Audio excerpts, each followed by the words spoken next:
Anyway, my friend, are you gonna go live on Twitch? Okay, I'm gonna raid you.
Cool.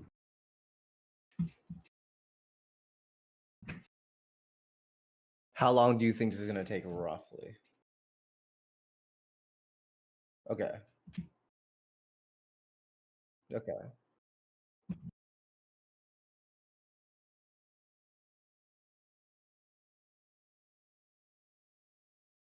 Nice.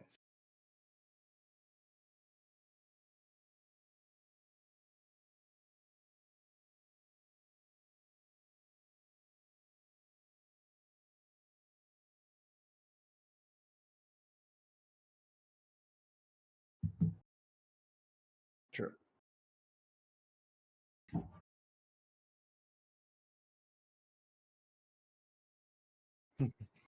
Fair enough. Fair enough. Let me go to your stream real quick.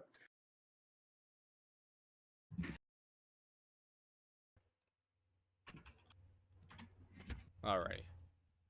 They only will hear you for some reason. Like, oh yeah, my mic. My mic disconnected it briefly at one point.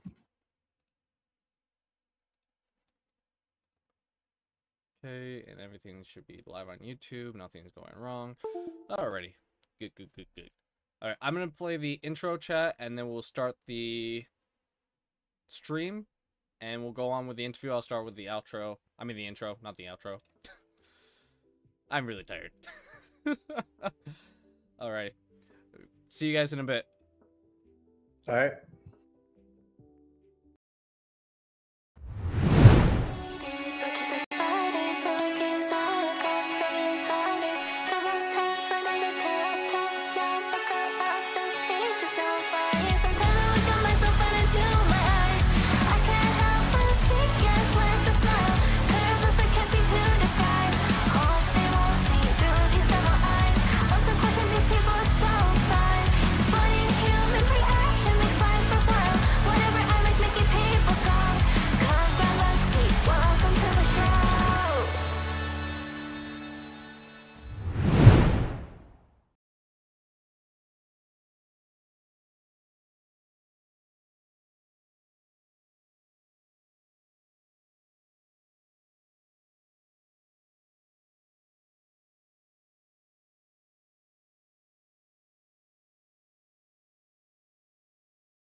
Yeah, my bad. Good. So for the vocals, it was Kumarella, one of my good friends. For the edits, it was Mudon. Yersi, Kurt, I think that's how they pronounce it. Was the actual like putting together the sound, the soundtrack, all that, and making it sound good. And then I forget, it was someone in your community who helped me put together the like script for it. Nice. Honestly, it turned out really well. It looks sick. Oh, they did a It looks great super job. cool. But welcome one and all to the Tau Show. This is the season finale. I will be ending this series off right. We'll be back by August, I think. The second week of August after I get back from vacation. But today, we have an absolutely amazing streamer. A Giga Chad. Someone who is able to knock back a few beers and play Dark Souls with their feet at the same time. Oh yes, we have someone with 5 personalities. Somehow, they can handle all in one stream. We have Ragnar, we have Bradley, we have Norman, we have Robert, we have Briggs today. How are you today, man? I'm doing good, man. Can't complain. What an introduction. You're too kind. Dude, I'm not gonna lie. In the car ride home, I just had like, oh yes, we have Ragnar, all that. I was like, what if I just say he has 5 personalities? I mean, It's not wrong. It's true after all. I mean, you do pretty well on D&D. Thank you. Honestly, D&D is always a blast. It's a good time. It's interesting playing so many different characters now because some of them are similar to me, and then you have Norman who really isn't. So I'm like, what would Norman say in this situation? Yeah. So it's sometimes it's easy to play these characters, and sometimes I'm just like at a loss for words.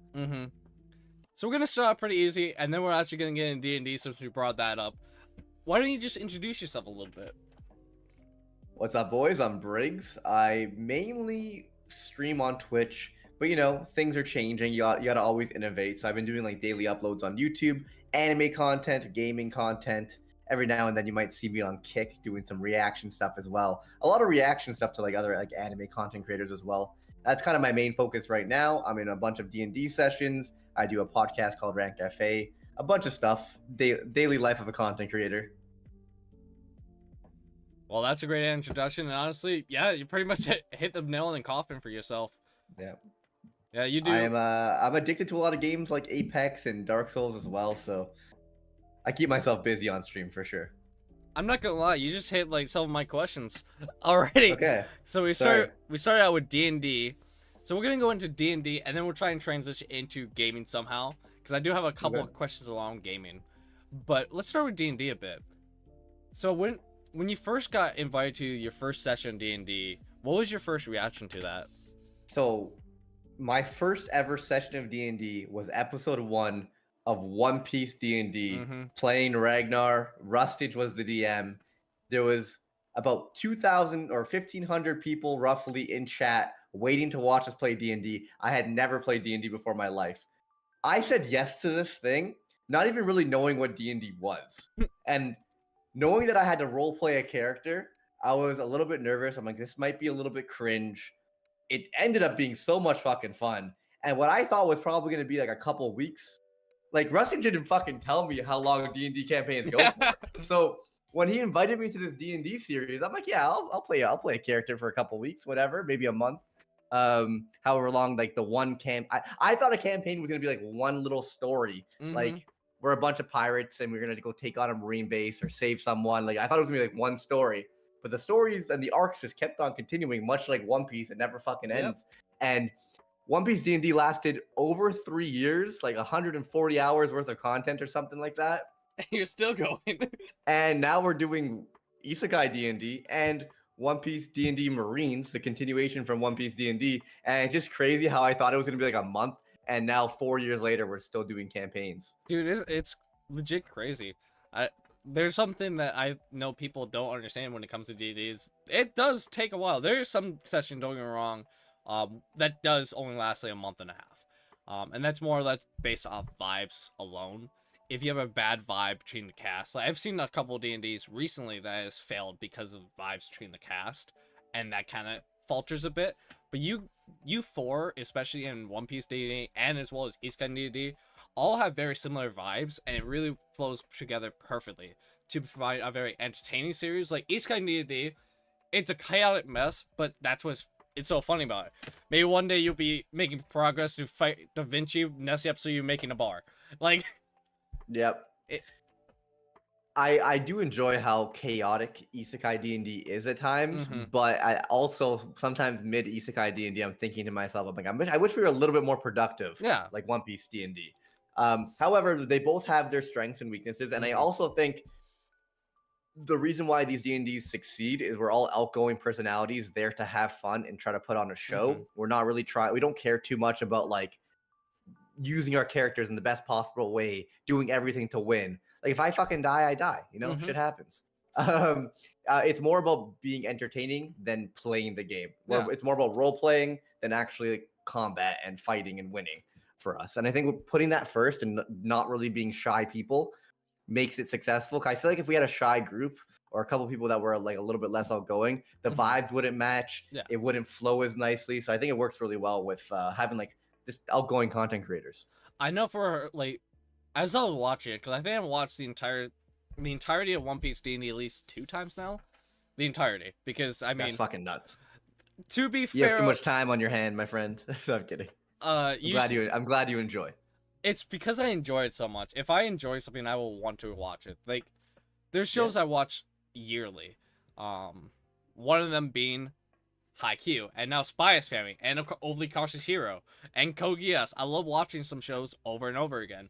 But like One Piece D&D is one of the things that I can just sit back, relax as I'm like editing, scripting, or even recording. Sometimes I have something in the background, which doesn't really distract me as much as it used to anymore. So I'll put like a episode of One Piece D&D or Isekai D&D in the background.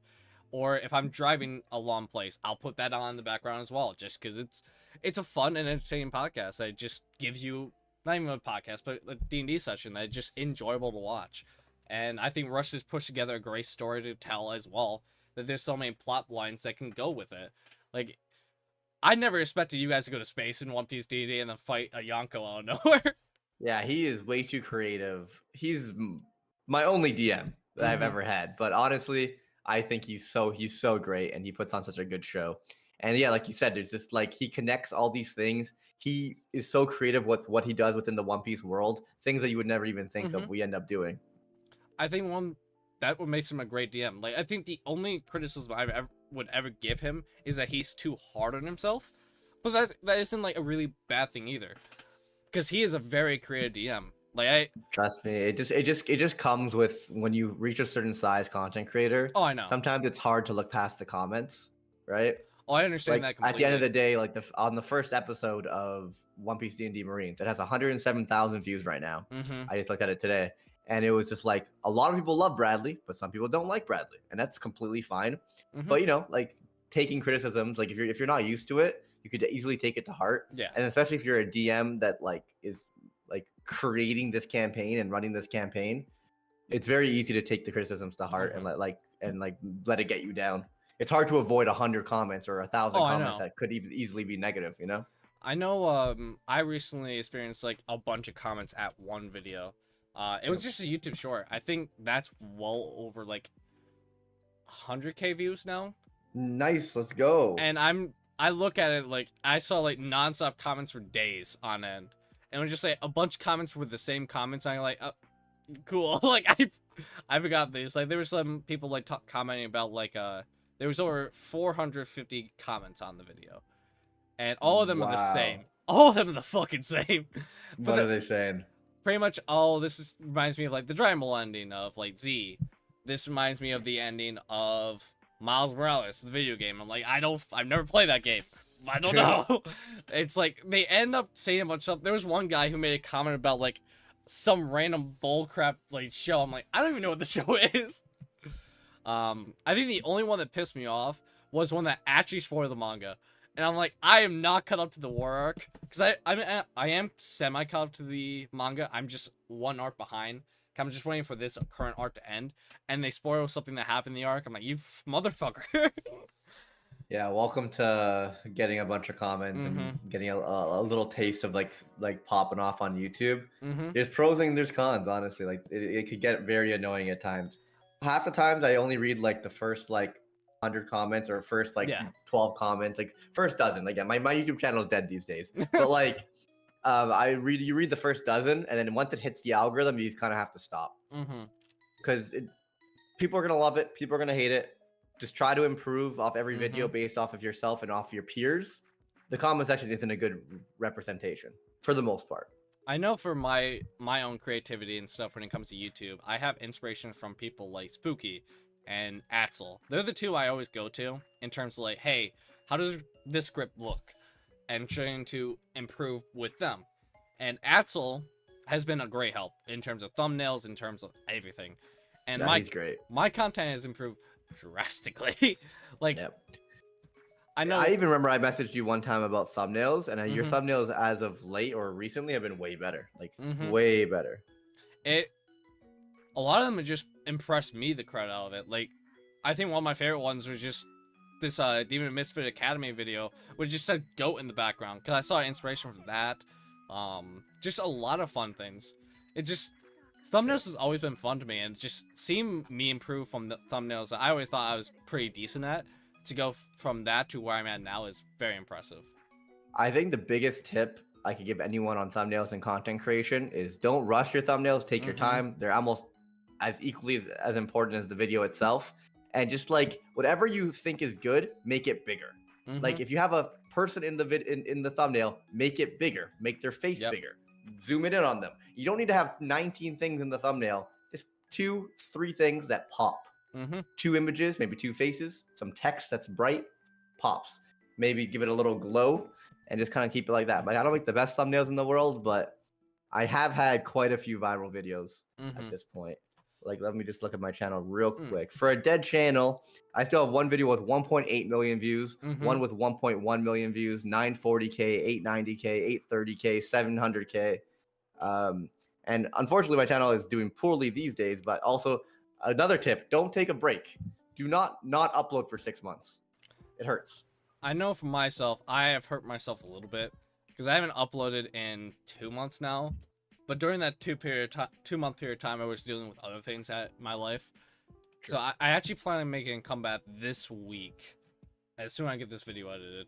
Well, you have 550 subs. So if you were to get one like YouTube video to get 100,000 views, you'll get more than 500 subs, doubling your sub count, right? So if you double your sub count to 1,000 subs or 1,500 subs, even more so, it doesn't matter the breaks you've taken in the past, because at this point, your audience is going to be fresh and new.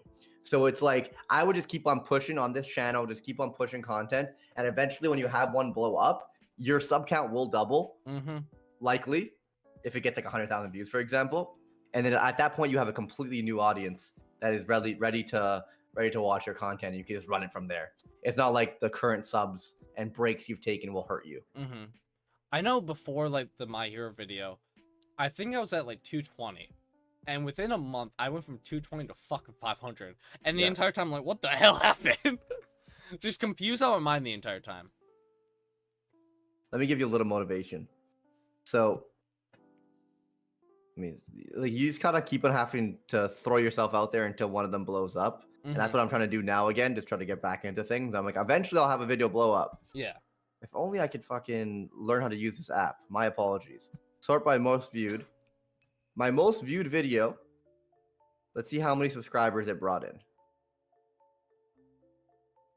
If I learn how to fucking use analytics. I want to say this on stream, just so that anyone, just to kind of motivate people a little bit. If I could find my one most viewed video got me 14,000 subscribers. So it had 1.8 million views, which is ridiculous, and it's not easy to do that. But 14,000 subscribers. That one video could be the start of anyone's career on YouTube. So it's like, a lot of the times you're like, oh my god, that took me 10 hours to make that video. That took me 4 hours to make that video. It only made me $5. It only made me $3. Like, this is kind of a waste of time. As long as you enjoy doing it and you keep on putting yourself out there, eventually the YouTube algorithm will hit.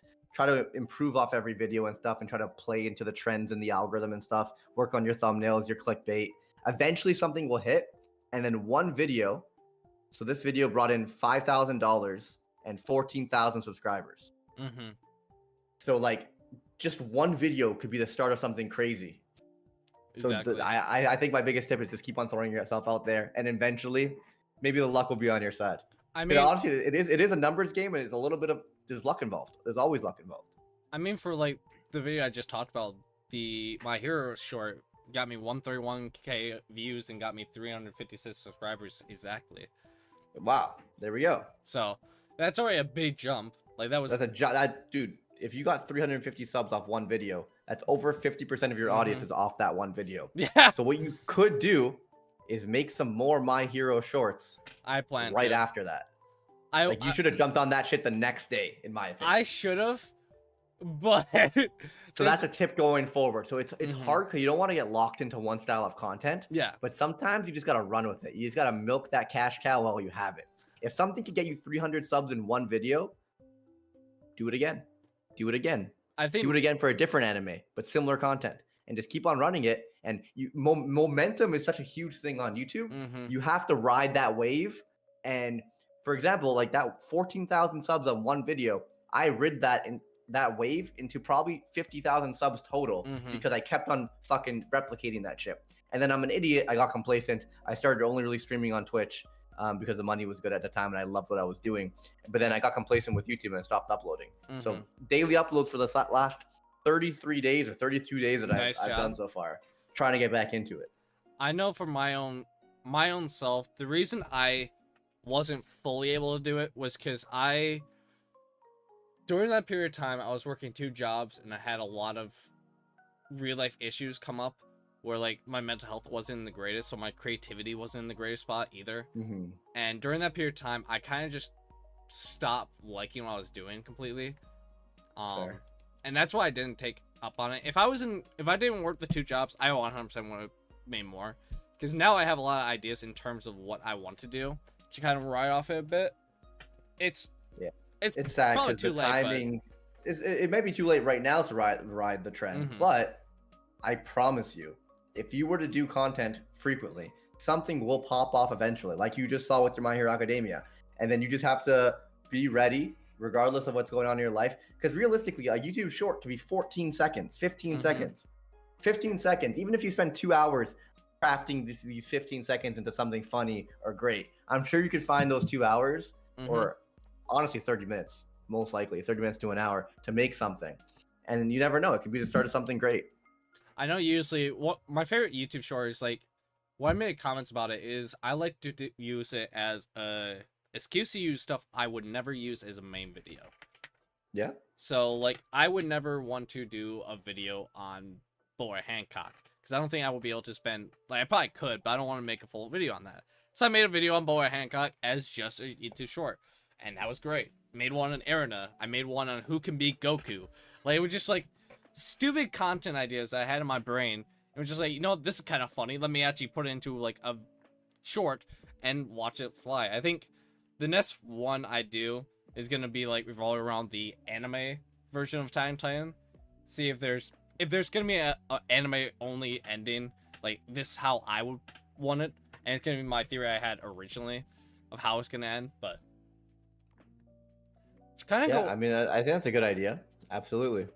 I feel like for new up and coming creators, Shorts is a great way to start Mm-hmm. because the amount of time you need to put into a short compared to an actual video is lower, and you could keep on throwing things at the wall more to see what sticks. And the more you could upload 3 shorts a day, 2 shorts a day technically, and it would probably still take you less time than to make one actual video, one long length video. Especially because the YouTube algorithm for full length videos tends to support things that are 15, 25, 35 minutes long. So it's like you can make 3 15-second shorts or 30-second shorts pretty quickly. And you're just throwing more at the wall, and you're improving your skills as well. Because one video that takes you a week to make, you're only improving your skills for that one video a little bit, right? You're going to learn a few things. But if you upload video after video after video, you're going to be learning more and more and more every time. So I think shorts is a great way to go as a starting creator. However, there is very little money in YouTube Shorts. Disgustingly low money in YouTube Shorts. It's so sad. I know for myself, the thing I don't think it was ever for the money of why I started doing YouTube or even Twitch. Yeah. Because frankly, at all my jobs, I would make more money doing my job in real life than I would doing YouTube or Twitch right now. Maybe 1000% never start for the money, because the amount of hours you're putting in it would be less. It's going to be less than minimum wage, guaranteed. Yep. Guaranteed less than minimum wage. You're better off getting a job and then doing this as a passion. And if something happens with it, something happens with it, because it can be very lucrative. But the ups and downs are crazy, and there's no security in it. I don't know if I would recommend trying to be a content creator as a job, but sometimes it just happens, and you could run with it, because at the end of the day, only like 1% of Twitch streamers actually average over like 100 viewers, or less than 1%. I think it's something like 0.0 something. So like, you're in the minority if you're able to pull it off, and it's very possible to eventually pull it off. And then at that point, you could make a decision to run with it, right? I do want to share how little money gets made off of YouTube Shorts. So do you have any other questions for me in the meantime, while I try to find these analytics? So I want to go into content a little bit, because we were talking about content further there, and I want to talk about some of your Twitch content. For example, how you do a lot of like challenges streams. Like, those are the streams I enjoy a lot, especially for my own self as a creator on Twitch. I usually prefer doing streams where I challenge myself to do a game. So it's playing like Monopoly, but I can't trade anything. Or playing Monopoly, I have to finish one set of colors before I go on to another set, or something like that. And I like to challenge myself, or play what was the Planet Coaster, but every like 5 minutes it changes into like I have to do some type of challenge, and I can't go bankrupt in the game. It's just things like that I like to do. And I've noticed with you do similar things with 2 games in particular, Apex and Dark Souls.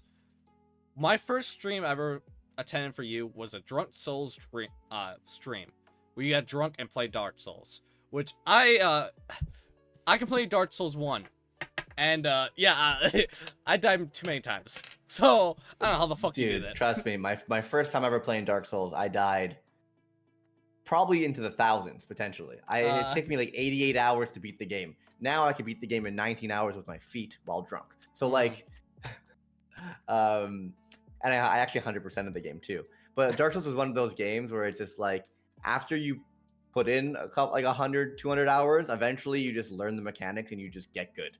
It really is one of those jokes where it's like, hey, just get good, man. It's a skill issue. Like, genuinely, it's like this game that feels impossible starts to become easy once you know how the map works, how the mechanics works, how your bosses are going to attack you, how to spec your characters, where the weapons are. Little things all make a difference, but I think the biggest thing is just understanding the timing of the rolls and how to position yourself against enemies and like knowing their attacks. But I do want to say, in regards to creating content, one of the biggest things, I don't want to say people are your rivals or like your competition, but it's true. If you go on Apex Legends, everyone is fucking playing ranked, and it's easy to do because it's fun. It's something to work towards. Everyone's fucking playing ranked, but there's not that many people trying to play ranked with no shield, or trying to win a game with only shotguns, right? In pubs, whatever. So creating that challenge creates that spark where maybe more people will click your stream, from viewers to non-unique viewers or not non-new viewers. It's the same thing with Dark Souls. And the sad reality, and I think it's very easy to get lost in the sauce. The sad reality is, if you're not growing, you're dying. And if you're not innovating and you're not trying something new, people will get bored and leave. Like if I just played Apex Ranked every single day, even if I had 1,000 viewers today live watching me play Apex Ranked, I could guarantee if I did that same thing every day, after about 8 months, I'll have about 100 viewers. You will lose 10 times your amount of viewers if you don't innovate. You got to do fun, different things. If you just do the same thing every day, eventually people will leave. And that's what causes people to go even more and more crazy with their content. And it's easy to get lost in it. You want to keep it safe. You want to keep it within reason. But you want to get people excited. And the best way to get people excited is to do fun, different things. I know. Speaking of like Apex and Fortnite for me, I actually want to give you an idea from my challenge video I had. It's really stupid, but it sounds like it's such a fun idea. So my plan was I was going to play either Apex or Fortnite. And every time I die, I had to put a new game like display on top of my OBS. I had to play through OBS. So my challenge is I have to win a game with having a bunch of stuff on my screen. And I know it's going to take me a day. Because I do not play Apex anymore, so probably will be Fortnite. But I know Apex I kind of got out of completely. I think, in all honesty, I think I've told people this. I think I just full-blown quit Apex. Really? Yeah. I lost all enjoyment in it, and I don't really want to play it anymore. So I got to the point where I really feel bad because I really like playing with people. But the issue is, I have no enjoyment playing the game anymore. I don't want to play ranked. I don't want to do any of that. And I have more enjoyment playing Fortnite now, because I have a lot of friends who play Fortnite. And I know Might as well, man. You guys gotta do what's fun at the end of the day. And I think I might come back for the challenge, because there's a possibility. I never said this isn't off the table, but if it gets too long, I might recruit help. Yeah. Just like full-blown call up a predator, hey, get on your ult. I need your help. End the stream. So I found the analytic. If I want to just share it real quick, 108,000 views in YouTube Shorts is $8.20 I made. Yeah, that's criminal.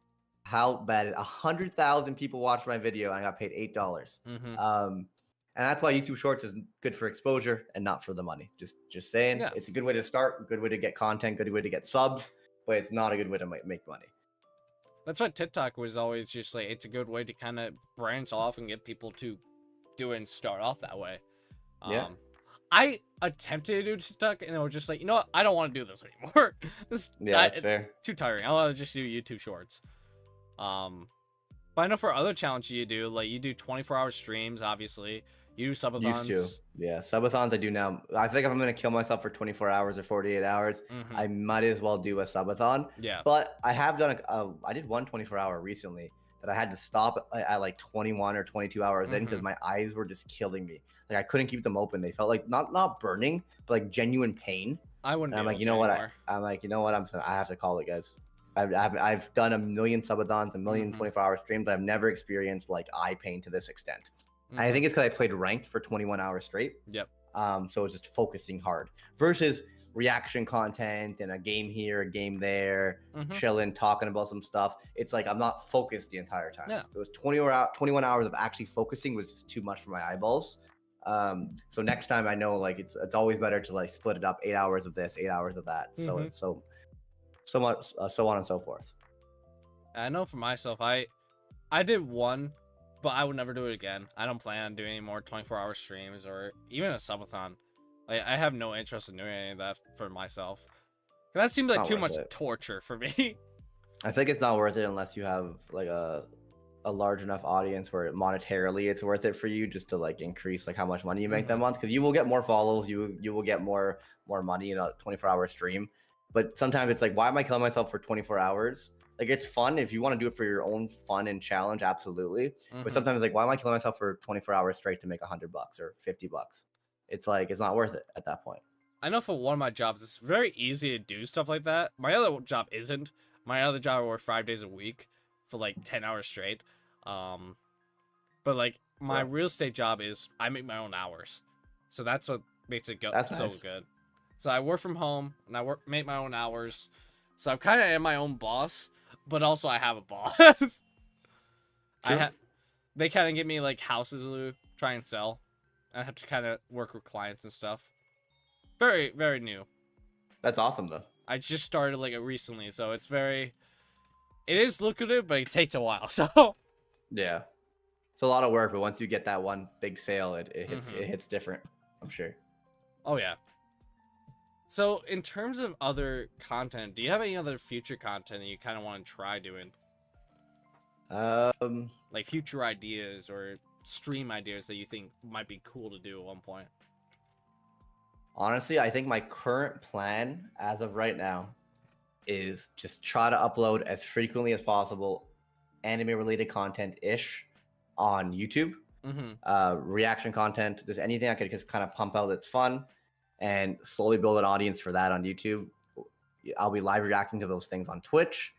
And I also want to stream on Kick afterwards on most days. Like in the summer, I'm a little bit busy because I have hockey Monday, Wednesday, Thursday volleyball. So it's a little bit hard in the early evening to keep on going. But normally I would like to end my Twitch stream around like 4 or 5 o'clock and then hopefully get in like 2 hours of Kick where I could react to anime because their TOS is a little bit more lenient there. Even though technically I don't think I'm allowed to.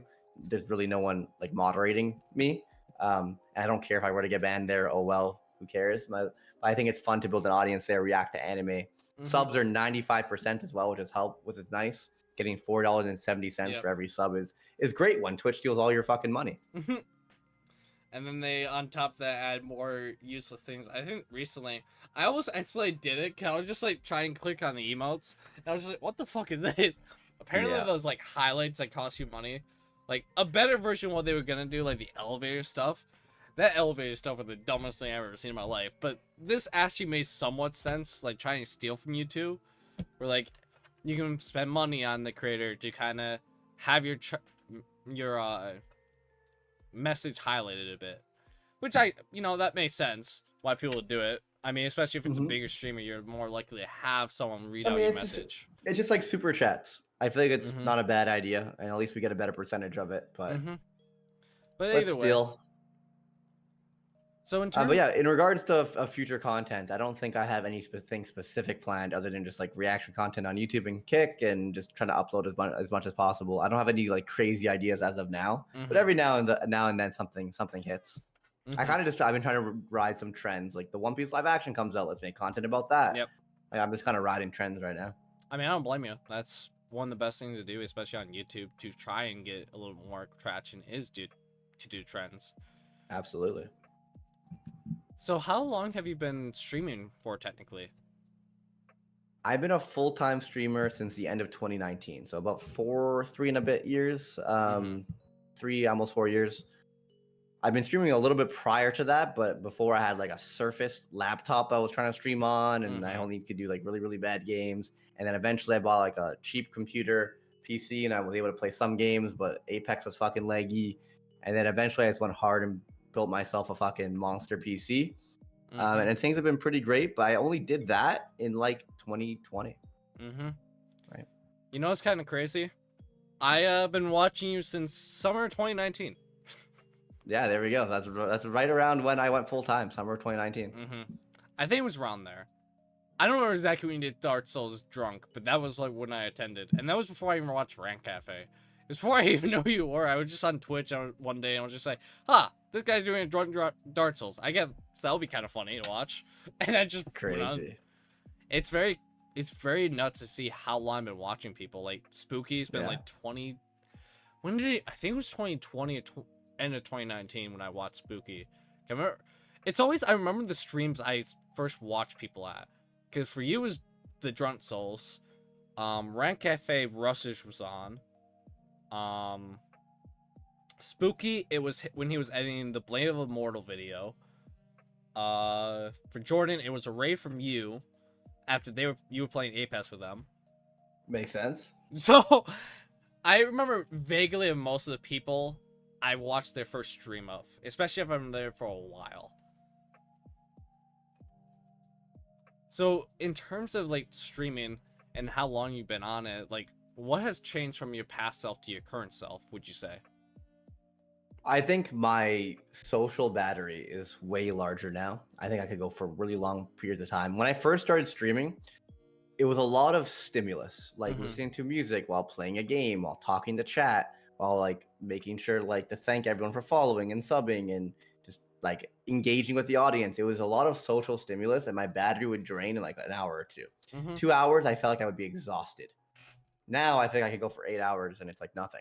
Mm-hmm. So that's one big thing that's changed for me. Although I feel like I'm a little bit less energetic these days. It's just like another day for me. Mm-hmm. Just another day of work, right? Like I love it, I enjoy it, but it really is just another day of work. So sometimes I find it's hard to get like super energetic and crazy and fun and like, Mm-hmm. you know, I got to remember I got to be entertaining, And sometimes it's easy to forget that like at the end of the day, people are only going to tune in if you're entertaining, and you should try to be entertaining and not just like I am at the end of the day just a bro. I'm just like a nice guy that like yeah, we have a fun little community. We'll chat, we'll talk, we'll have fun. Mm-hmm. But sometimes I forget like, hey, let's bring it up a notch, like I used to. I think that's a lot of things that people forget. It's just there's sometimes where you just don't have the energy to do it, and you just gotta kind of force yourself, especially if you're full time, because that Yeah, one it's day. my fucking job. I don't get paid if I don't go live. And at the end of the day, like there's Mm-hmm. days where like you're depressed, there's days where you're sad, there's days where you're Mm-hmm. angry, and regardless, I gotta come on, put on a smile, and like let's have fun today, boys. You And know, I don't like taking days off because things have slowed down a lot for me this mm-hmm. year, and I need to pay the bills. I think Moist Critical put it best, especially in terms of like taking a day off. Like I think he said he took like a week off or like a couple days off, and he lost like 8,000 subscribers in like that span, and he still hasn't gotten it back. So taking like one day off is very hard, especially in content, because I know like in usually like the early parts of like January or February is usually when you see YouTubers or even sometimes streamers, but mainly YouTubers take that month off because they just got done with the ad chaos that happened during the December November period of time, and they know that they're not going to make as much money in January, so they have a vacation. Um, Exactly. so Yeah, it's it's tough take because like I think a lot of people when like you take vacation days or you take a day off, like mm-hmm, you're still getting paid, which is a lot of good jobs. For mm-hmm, me, it's like for the most part you don't get paid, which is why I'm back on the YouTube grind because it's nice having a video pop off on YouTube and knowing that like you're still making money while you sleep. You mm-hmm. know, that's always cool. Like right now, my channel is not doing too hot, but in the last 48 hours, it got 5,000 views, which is about, 10-20 bucks just in the background while I Mm-hmm. did kind of just did nothing. Yeah, I know for like my jobs, I can take obviously pay vacation days, and usually those days I will take for like mental health and stuff. But I'll probably still be doing YouTube just to have fun, because Yeah, I enjoy doing YouTube. Like I really do. it probably helps your mental health to a Mm-hmm. certain extent. I mean, especially running to get stuff onto like a board. Like one thing that I like to do, and I've been doing a lot more recently, is involving YouTube Shorts or even just YouTube videos. I have a list of YouTube videos and shorts I want to do now, of things that I think will be pretty fun ideas, stuff like that, to kind of just go for it and just have fun. And that's the entire purpose of what I do YouTube for, or even streaming. I just want to have fun. So my streaming Yeah. content is going to be challenges. I enjoy doing challenge streams. I think if you do stuff that you're having fun with, the audience will also have fun, Mm-hmm, right? Like you don't want to force yourself to do something that's not fun, to a certain extent, mm-hmm. because the audience will feed off of your energy. I think I'm good with scripted content in terms of comedy, but in terms of like improv comedy, I'm a hit or miss. I really think I have jokes that land very well and some that land not at all. There's some jokes I'm like, oh god, yes, this is the funniest thing ever, and then immediately I mess it up with some other joke. I was able to say a lot of the time it just comes to delivery and Mm-hmm. practice, right? I mean, I don't have that much But I feel you. practice. I feel you on that 100% though. I I mean, feel like sometimes when you're put on the spot, it's easy to just like. Sometimes you hit it, and sometimes you don't. at work, a lot of my coworkers think I'm one of the funniest people on the planet. And I look at them like, are you blind? Can you hear? There's no way that was funny. Like I can make a lot of people laugh by just saying it's fucking raw. For some reason, that makes people laugh. I'm like, oh god. Or even me just saying family. That's the thing, is there's also a different Mhm. like situational comedy. Everyone has a different sense of humor. So Mhm. sometimes it's not even you, it's the audience. Yeah. I know. One of my coworkers thinks I'm really good at doing like impressions, so they will ask me to do like a Darth Sidious impersonation, or a Venom impersonation, or just a random ooh woo girl for some fucking reason. Because apparently I have a wide range of like emotions I can hit, but I don't know how. Because I'm not a voice actor, and I think I'm terrible at it. So So it could be that you're really good at it, or it could be that you're really, really bad at it. And sometimes exactly. being bad at things is more entertaining than being good at things. Mm-hmm. I think, especially when being a Twitch streamer as well, I think that's a prime example. It's like you either want to be really, really, really good at a game or really, really bad at a game and Mm-hmm. rage and be entertaining. I feel like being an in between, like you're all right entertaining, it's very easy to plateau. But like, if you're fucking decent to bad at a game and you're like super super entertaining, that's almost more valuable than being good at the game. Mm-hmm. Just raging. People like watching people die. Yeah. I think that's why, like, whenever I played Dark Souls, that was funny. Because I didn't play Dark Souls, I played it on my own afterwards. But I died so many times in that game, Sekiro. I couldn't stop dying. I think the tutorial boss I died like 5 to 20 times. I don't remember exactly the amount, but I died a lot. And then I see like you or Moist Critical doing like the first one, I'm like, fuck. I'm doomed. That's funny. So I know you brought up content a little earlier about how like we brought up how it can be draining on people. Oh yeah. And I wanted to ask you, how do you get through that? 'Cause I know you do daily uploads. You do. G Fuel with code Briggs. My body no longer has any other fluid in it. I am just running on nothing but G Fuel and ice in these veins. Like how Ragnar has blue blood, you have G Fuel. Pretty much, brother. If it wasn't for G Fuel, I feel like okay. I said this a few times, but I think out of all the drug addictions to have, caffeine is probably the best one. It makes your day Yeah. easier. You can concentrate better. I feel like a long day is just so much easier with caffeine. Mm-hmm. Unless it gives you the jitters or like it gives you anxiety, like you get withdrawal symptoms if you stop using it. Mm-hmm. But you can just keep on using it with almost no downside. Like it's G Fuel's the best addiction. I am a drug sales. I'm a drug dealer at this point. Honestly, yeah. I mean, Spooky's about to be one too. I mean, he uses code Spooky. Oh, Cold Spooky's coming out soon? Hell yeah. I think so. Like Spooky has one. I think. I could be wrong. I could be a complete idiot. I'm positive he has one. I think I used it. I could be wrong. True. But I know, like, in terms of those things, like, it's very hard to get motivated sometimes. And, like, we talked about, that is something that happens. And sometimes you gotta push through it. Like, I talked to several content creators in terms of this, especially in this series. Like, that's one thing I've spoken to, like, with full-time content creators is, like, the motivation. I think there's been a couple that says they've never experienced it, which is 100% fine. I'm actually, like, happy. They haven't experienced, like, Roblox or anything. And one of them was Evanito, that he felt like he's never experienced like that roadblock that some content creators have experienced, like myself. I do think Twitch is a little bit easier to avoid it than YouTube, because YouTube, it comes with, you gotta make sure you follow the trend as well as do like clickbait and all that, and that gets very draining. And when you lose ideas, you lose creativity, which means you lose viewers. So yeah, it's hard because I feel like it's easy to be creative for a little bit, but then after 8 months, like how can you still continue to be creative? So I feel like you have to almost find a trend, or not trend, find a formula that works, something that people like, and just replicate it in every different way you can. Because if you don't, you'll eventually run out of ideas, right? Like it's hard to keep on making creative, entertaining, intelligent content depending on what you're doing. It's hard to keep on doing that forever. So you have to kind of find something that works and run with it. And just spin it in every way possible. Most definitely, I think that's like the biggest thing to do. I know some people, it can be also driven from comment sections. Like I thought it was funny because this was a question I asked a lot of people. I know, especially like VTubers, I asked like sexualizing stuff because, not like me asked it, but more or less like how do they get through some of the sexualizing content? Because I know, as a female VTuber, usually most of them have either a busty model or a lolly, and a lot of people are into those stuff. So they get really, really weird people. So I usually ask that. But for like people like you, you might get a sexualizing I don't comments, really have to deal with that for the most part. But like, every now and then I get some guys thirsting over me. But usually other than that, not really. But I do Back know, in the day. I do know you probably get some rude comments once in a while. Because I've seen a couple in your Twitch chat. I've seen like a couple on YouTube.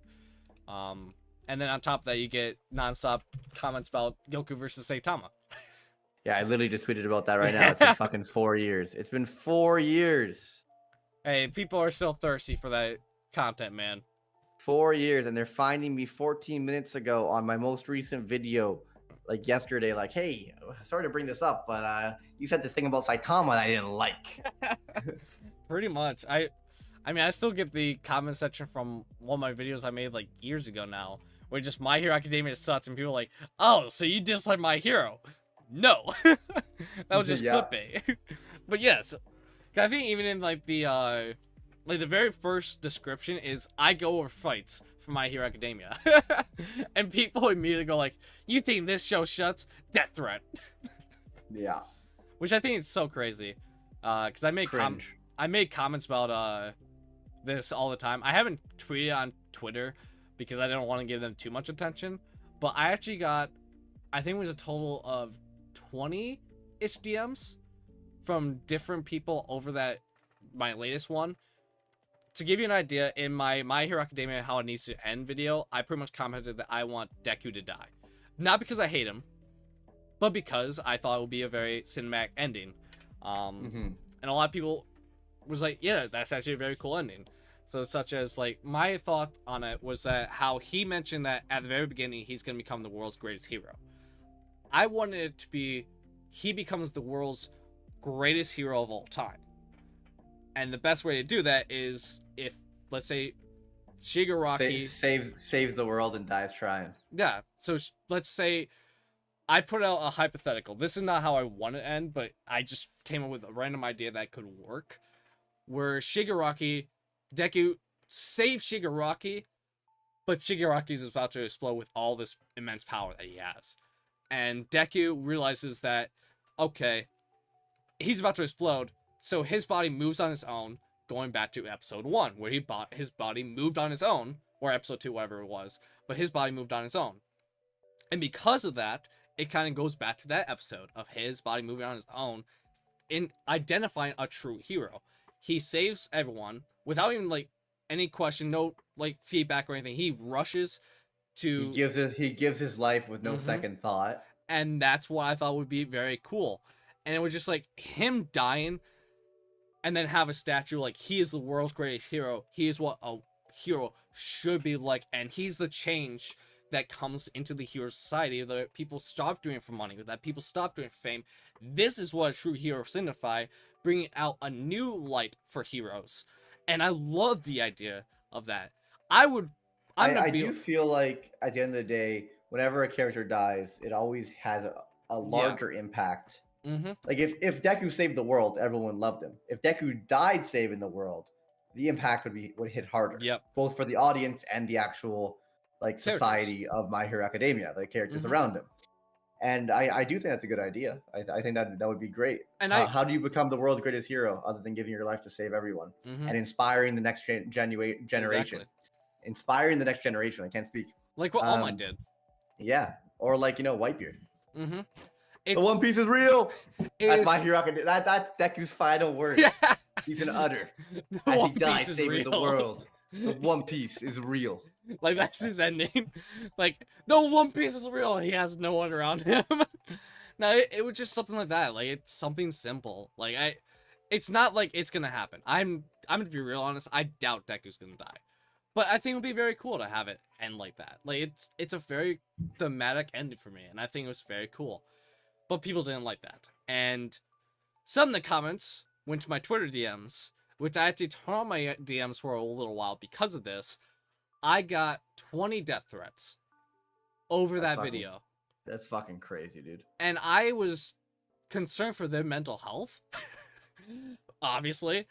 I think the only one that was really stuck out to me, the one I used the most, is this guy was gonna, he flat out said that he's gonna try and find where I live, dox me, swat me, and then also hope that my family dies in the process. And That's so disgusting, dude. And my comment, I didn't reply to that. I just looked at like my phone, like, what the fuck? Like, I took a moment and was just like, should I tweet about this? You know what? No, I'm not gonna give them attention. That's all they want. So I just kind of let it fly on the log. But I also didn't let it slide either. I do have friends in the police department. And I did send them the link of like the DM and screenshots. And I said, hey, just in case, here's this. So luckily I have very much so good friends higher up in the state police that I have less of a concern. But doesn't mean I won't have a concern, especially if I get bigger. They're all obviously... just, dude, all those fucking messages are just meaningless. Oh, I know. Empty bullshit. I think for me... disgusting, but it's empty bullshit. I think at the end of the day, it is. But I know in today's society is so messed up regardless. I know, like, the Taco Bell I work at, we had a person come to the drive-thru like an hour after close and told us he was going to shoot up the place unless we opened. So we had to call the cops immediately, which is like, it's aimless that the guy doesn't know what he's talking about, but you can't take a risk. I know for myself now, like, you look at, I don't remember how recent this was. I think it was like a year ago, but someone got shot and killed over putting too much mayo on a fucking sandwich. It mind blows me. What the hell, man? It is stupid, but that's fucking crazy. Knowing that, it is very much so a thing that goes in my mind. It is still a thought that just like, even though I know this is pointless, I know it's an aimless threat, I'm still not going to take the chance because I don't want to put people in danger. So that's why I contacted my friends in the police department, like, hey, I just want to make sure that I have my boundaries covered so that I'm not going to be in danger. And luckily, they assured me that nothing would happen. So I'm very thankful for them. But still. Yeah, they probably could check where the guy's from and they see that he's from another country. It's like, okay, this guy's not flying across the country over a My Hero Academia, across the world over a My Hero Academia video. Dude's at least I would hope not. Dude's from Russia, knocks me and immediately flies over. Spends his life savings just to take me out. You know, if he does that, congrats to the dude. Like, wholeheartedly. Like, you put too much effort, man. Yeah, I'm gonna actually wrap up the interview here. I'm gonna have one more question, maybe two, and then I'm gonna open up to chat for about 5-10 minutes, and then we're gonna end it there. And the final question I want to ask you, I've already talked about future content plans, but what are some future goals for yourself that you want to do? Future goals for the end of the year. So I set up a challenge for myself that if I ever miss a YouTube upload, again, I have to do 1,000 push-ups on stream.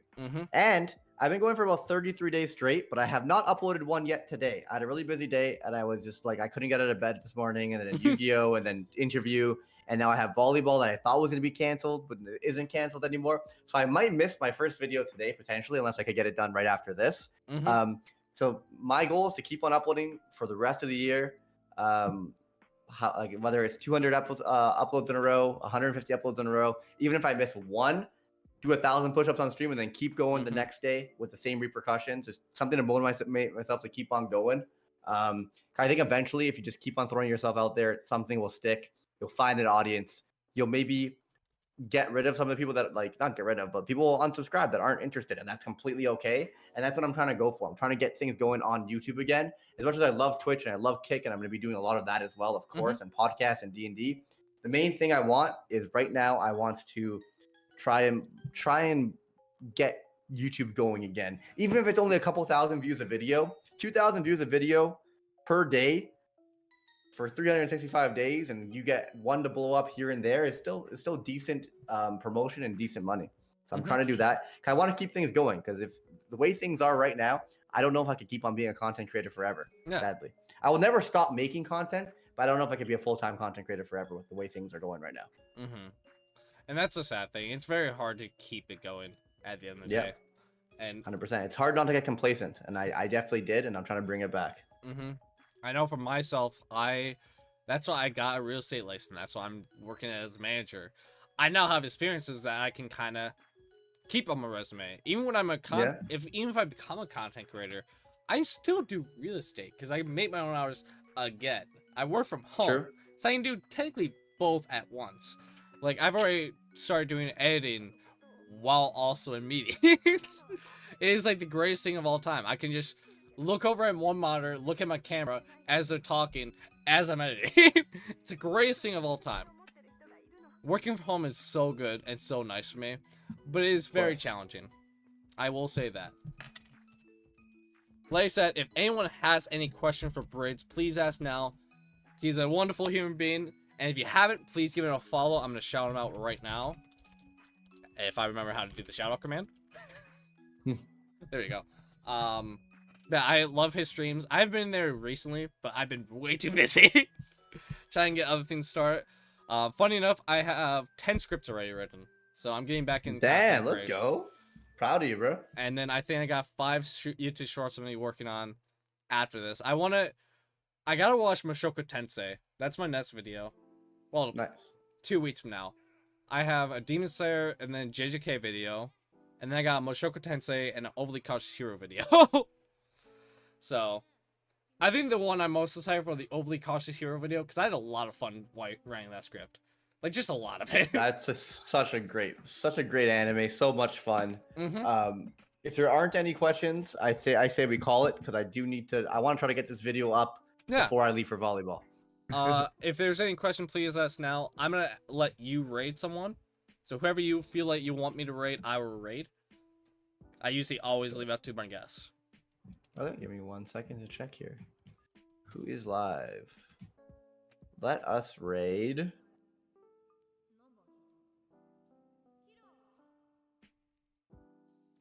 Alucard _ X99 is playing Apex. Hey, yo. Give him a raid. Alrighty. Thank you guys so much. I'm going to end it here. Thank you, Briggs, for coming on. I hope you had a fun time. Of course. It's nice to have you on after, I did. I think the last time I did an interview with you was 2 years ago now, right? Damn, time flies, man. So, time flies. I mean, a lot has changed. Like, especially a lot has changed on this. Like, I have everything different. It's a nice flowing conversation. That's what I like about the videos. So. Hell yeah. I mean, you did a great job. Thank you for having me. Of course. Thank you guys so much for coming out. And I'll see you guys on the next one. I'll be back in August sometime. I gotta figure out some guests.